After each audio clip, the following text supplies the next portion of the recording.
Yo, how's it going, guys? Today is a big day because Dead Matter developer just dropped a big update on what's coming to the game, and with all kinds of new and fantastic information and gameplay too. As you already know by the title, I had some suggestions or questions or whatever you call it, I guess. Yeah.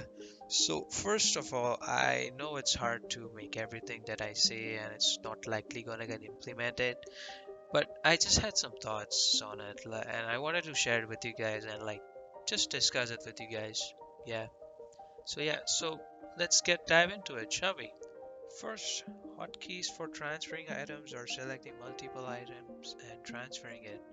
As you all know, that Tarkov and Dead Matter are really similar to each other, and Tarkov has QQL control click or alt click to transfer stuff around or equip stuff around. It would be really good to have this in Dead Matter as it's really similar to Tarkov.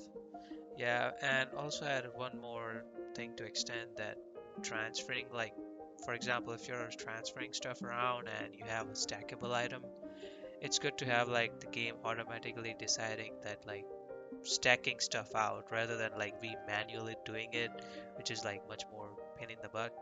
Yeah.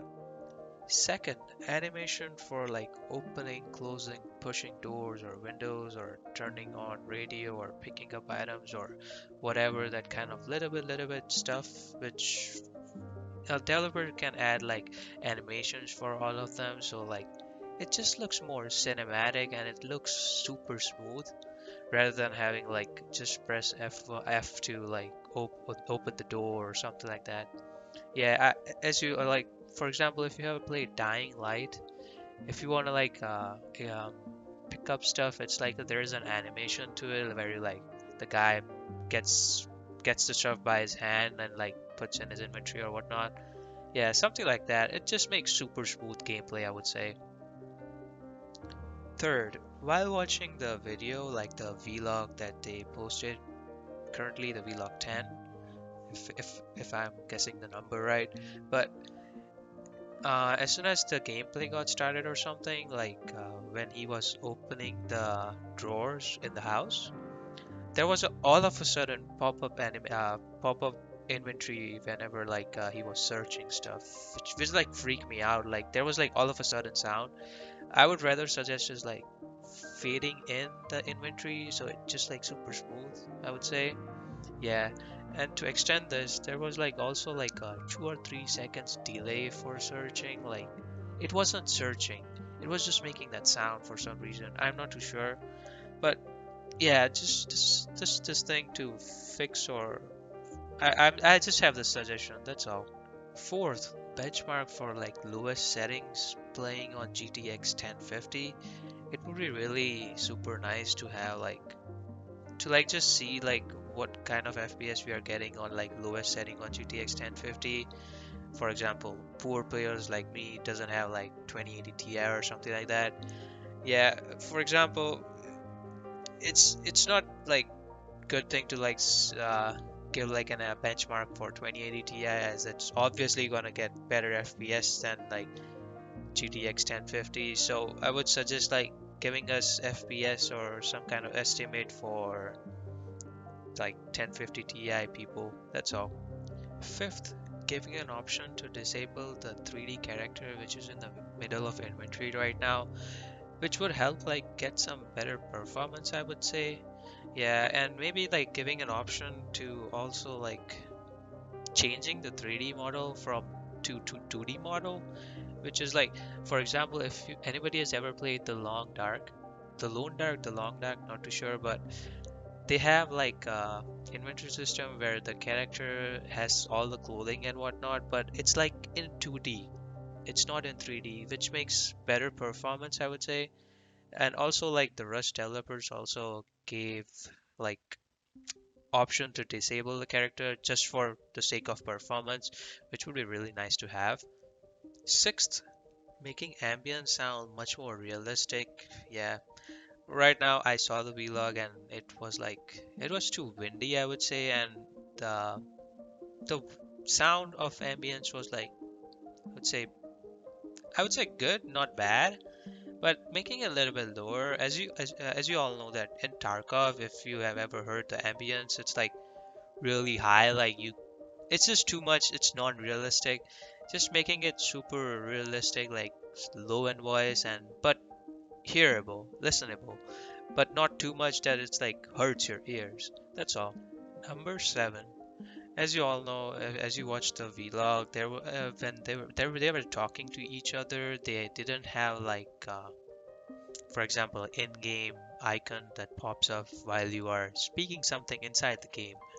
Well, like in Rust or DayZ, there's an option for, no, not option, I mean the icon that pops up whenever you speak, which is pretty good to have as you can determine if you are transmitting the voice or not.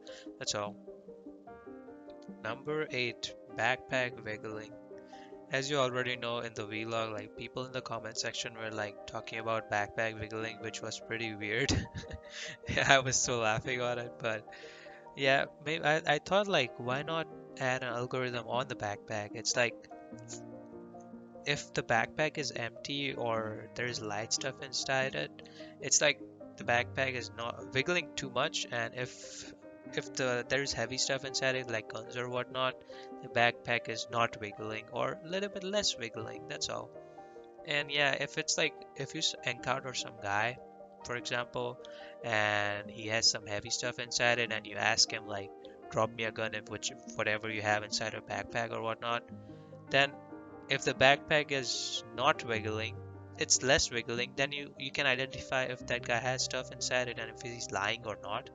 That's all. It makes like a quality of life improvement, which is like realistic too. Number 9, making zombie models different.